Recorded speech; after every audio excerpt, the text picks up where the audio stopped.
కడాన అధ్యక్ష social media సైకోను తయారు చేశారు. డబ్బులు డిజిటల్ కార్పొరేషన్ లో పే చేస్తారు, ఆర్మీని తయారు చేస్తారు. ఆ ఆర్మీని తయారు చేస్తే కడాన్ నా మీద నీ మీద అందరి మీద పెట్టారు కానీ కడాన కన్న తల్లి పైన కూడా పోస్టర్స్ పెట్టే పరిస్థితికి వచ్చారు అధ్యక్ష. పోస్ట్ చేసే పరిస్థితికి వచ్చారు. ఆయన శీలాన్ని కూడా శంకించే విధంగా ఏమనాలండి, మనుషుల జంతువులని అడుగుతాం. మళ్ళా సిగ్గు లేకుండా మాట్లాడుతున్నారు. ఈ రోజు ఎక్కడికక్కడ మాట్లాడుతున్నారు. అంటే తల్లిని కూడా క్యారెక్టర్ అసాసినేషన్ చేస్తే వాళ్ళని మీరు నేను ఒక లెక్క, ఈ రాష్ట్ర ప్రజానికి ఒక లెక్క అని అడుగుతున్నా. నేను బాధ ఆవేదనతో అడుగుతున్నా. నేను అందుకే ఒకే మాట చెప్పాను, ఎన్డీఏలో ఏ లీడర్ కూడా ఇలాంటి అసభ్యకరమైన పోస్టులు పెట్టాం.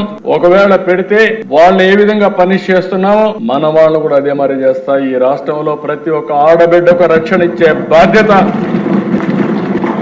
గౌరవంగా బ్రతికే విధంగా విధానాలు తీసుకొస్తారని చెప్పా. అందుకే ఒకే మాట అన్నాను, రాబోయే రోజుల్లో ఏ ఒక్క ఆడబిడ్డ కూడా అవమానపడడానికి వీల్లేదు, కఠినంగా వ్యవహరిస్తాం.